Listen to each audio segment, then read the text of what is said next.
Hey guys, it's Frank, and here we are with another 2v2 tournament replay to cast for you all. In the Team Cool colors, we've got Jayxp in the royal blue, and you in the lighter turquoise teal blue.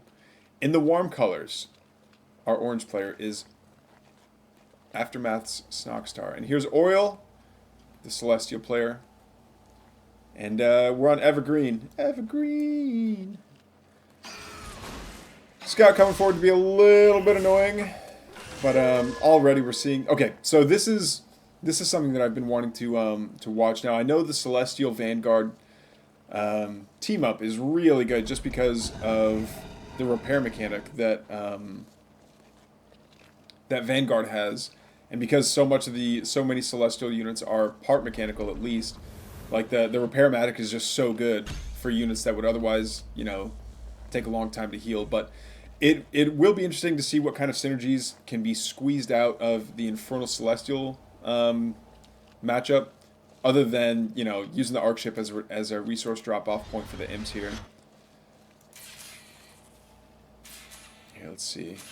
Yeah, all right. So we've got 3 barracks going down for Jayxp, a couple of habs as well, and it looks like this? Okay, this is use Morph Core.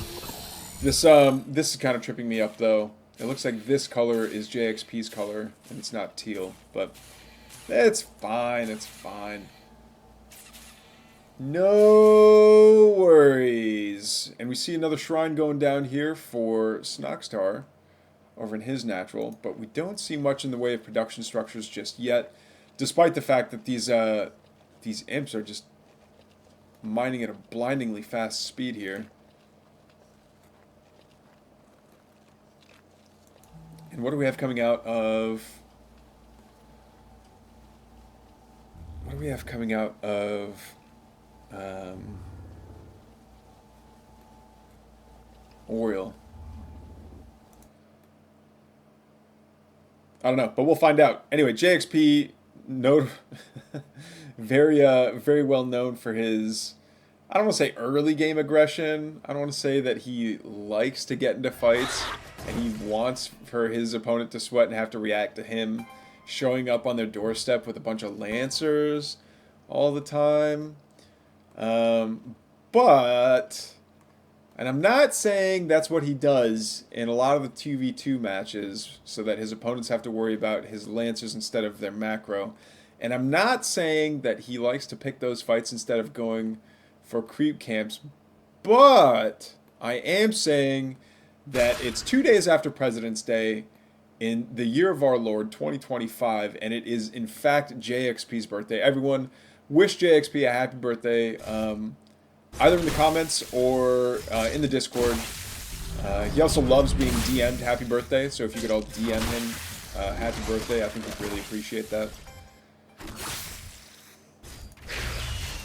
Alright, but Snoxtar pulls the old Uno reverse card. It's like, no, you don't aggression me, I aggression you. And he's got the, okay, so this might be the synergy that we were looking for.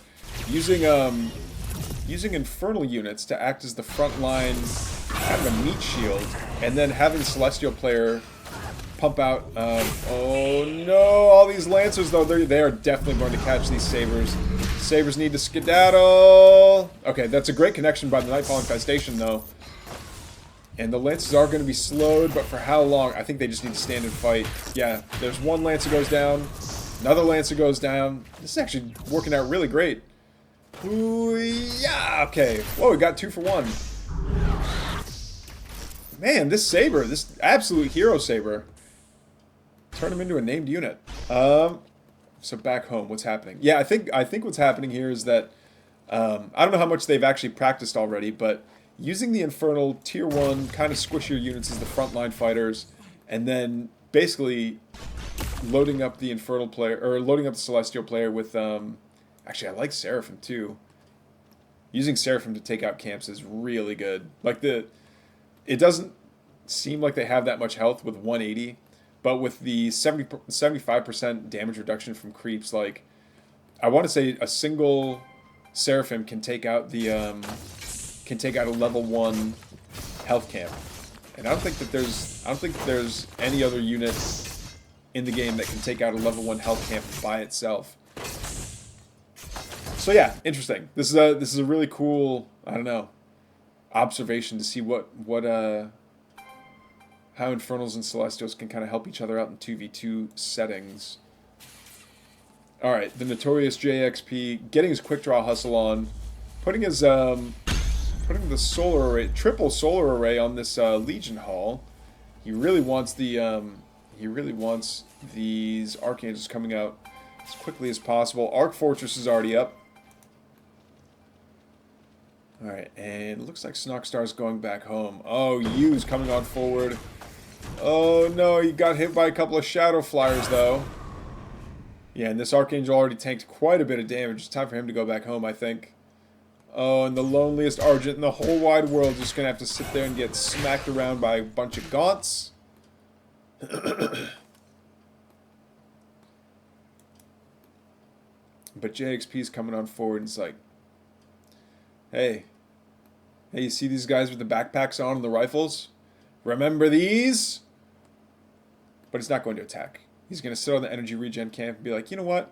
This has a really cute little pink heart on top, and we just had Valentine's Day, so let's, let's relax a little bit. Let's chill. Let's get into the season. Oh, Shadow Flyers flying over the... Oh, ah! Nope, okay. Wasn't that much. I thought it was going to be a much bigger Nightfall Infestation connection. Nice way of zoning back that army, though. And... oh, no. Are you going to dive? Meteor Smash? Okay, yeah, this one's still good. Oh, man. Team Cool Colors. You needs to, like, jump down on these guys or something. Yeah, and we're just doing more of this little tug of war here on the... not quite 12, like it is the 12 o'clock position, but just not at the extreme edges of the map.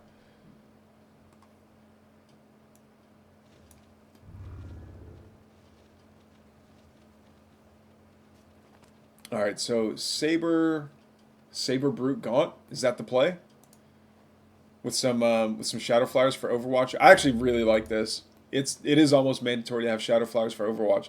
You know what? Now that I'm thinking about it, if Snoxtar can be left alone long enough to build up a flock of Spriggans and have Spriggans like come by and do backdoor sneaky shenanigans to take out Yu's economy, that could be really strong.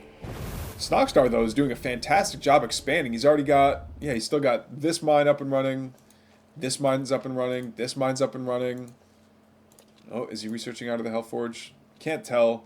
Keeping up with tech in a 2v2 is, I'm pretty sure, it's just impossible. It's simply impossible to know like where every player's tech structures are and then clicking on them while not missing fights.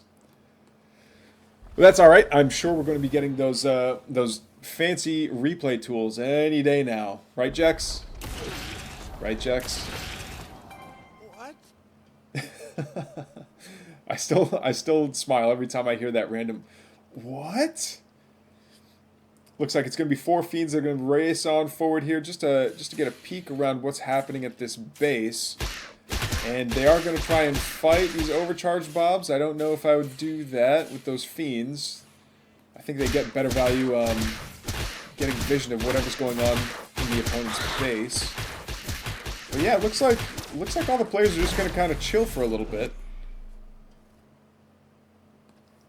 Okay, but as I say that, here comes a push from Jayxp with so many Exos and a pretty respectable front line of Lancers as well.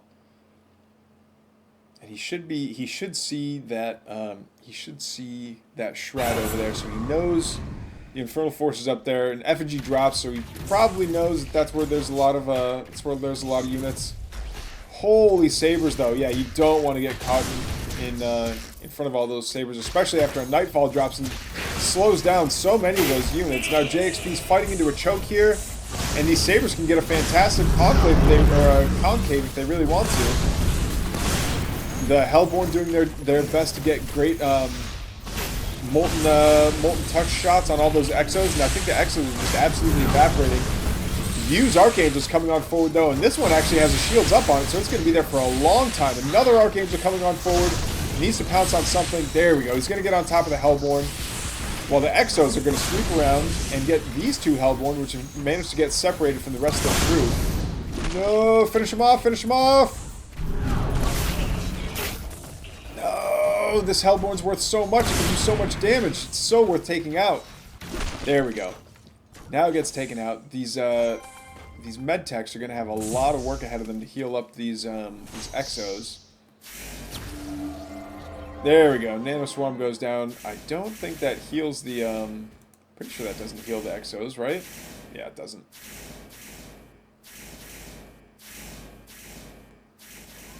But because we know these medtechs have Nano Swarm, that tells us that they at least have adept training, which means that they have increased energy regen.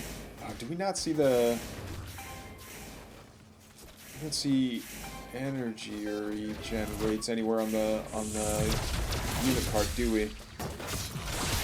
Oh man, and then Yu's trying to be sneaky and trying to snipe off those oozes. Isn't quite able to get it though, but it looks like Jayxp will be able to pick up the... Oh no, he's not going to be able to pick up this Felhog. The hero Felhog over here contesting the capture point, not letting Team Cool Colors take their energy regen camp. That's funny.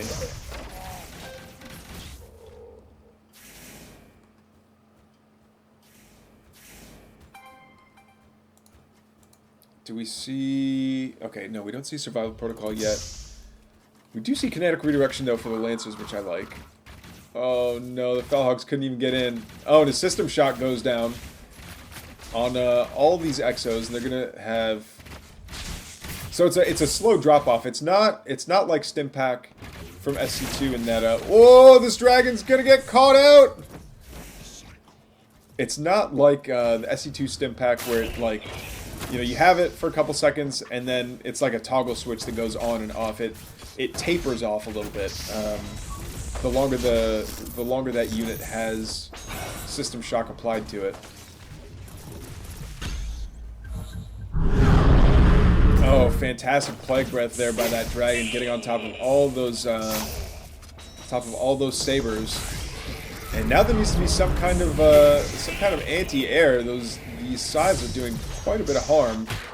Not even in the sense that they're doing that much damage themselves, but they're spotting for the low ground sabers, and the sabers are putting in all kinds of work. These medtechs are a little slow. I think Jayxp's army needs to just like chill for a little bit. The medtechs definitely need to heal up a lot of those Exos, but time waits for no man. They're really getting back into this fight. Oh, another huge Plague Breath goes down.